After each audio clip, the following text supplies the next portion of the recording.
1984 সালের জুন মাস ভারতের ইতিহাসের একটি কলঙ্কিত অধ্যায়, যা আজও ভারতীয় রাজনীতিতে এবং শিখ সম্প্রদায়ের মধ্যে আলোড়ন তোলে।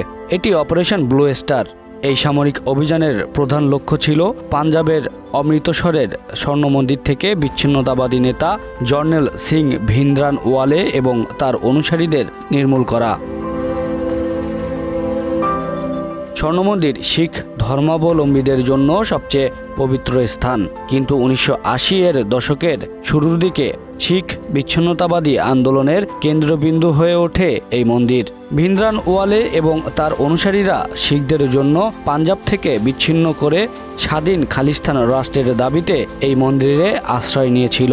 তাদের দাবি ছিল শিখদের ওপর রাষ্ট্রীয় অবিচার বন্ধ করতে হবে এবং তাদের স্বতন্ত্র পরিচয়কে মর্যাদা দিতে হবে। শিখদের আন্দোলনের কারণে পাঞ্জাবের আইন শৃঙ্খলা সম্পূর্ণভাবে ভেঙে পড়ে। ধারণা করা হয় অবস্থা সামলাতে না পারলে পাঞ্জাব হয়তো ভারতের হাতছাড়া হয়ে যাবে। ভিন্দ্রানওয়ালের এই বিদ্রোহকে ভারতের তৎকালীন প্রধানমন্ত্রী ইন্দিরা গান্ধী একটি গুরুতর হুমকি হিসেবে দেখেন। দেশের অখণ্ডতা এবং শৃঙ্খলার স্বার্থে তিনি একটি কঠোর পদক্ষেপ নেওয়ার সিদ্ধান্ত নেন। 1984 সালের 1 জুন ইন্দিরা গান্ধী সামরিক বাহিনীকে অপারেশন ব্লু স্টার পরিচালনার নির্দেশ দেন। এর উদ্দেশ্য ছিল স্বর্ণ মন্দিরে লুকিয়ে থাকা ভিন্দ্রানওয়ালে এবং তার সশস্ত্র সমর্থকদের বিতাড়িত করা। অপারেশন ব্লু স্টার শুরু হয় 3 জুন 1984 সালে। ভারতীয় সেনাবাহিনী স্বর্ণ মন্দিরে প্রবেশ করে এবং সশস্ত্র বিদ্রোহীদের সঙ্গে তীব্র সংঘর্ষে লিপ্ত হয়। এই লড়াই চলে 6 জুন পর্যন্ত। স্বর্ণ মন্দিরের পবিত্রতা রক্ষার জন্য সব ধরনের সতর্কতা অবলম্বন করা হলেও সংঘর্ষে মন্দিরের ক্ষতি হয়। এই গোটা অপারেশনে 83 জন ভারতীয় সৈনিক নিহত হয়েছিলেন, 248 জনের গুলি লেগেছিল।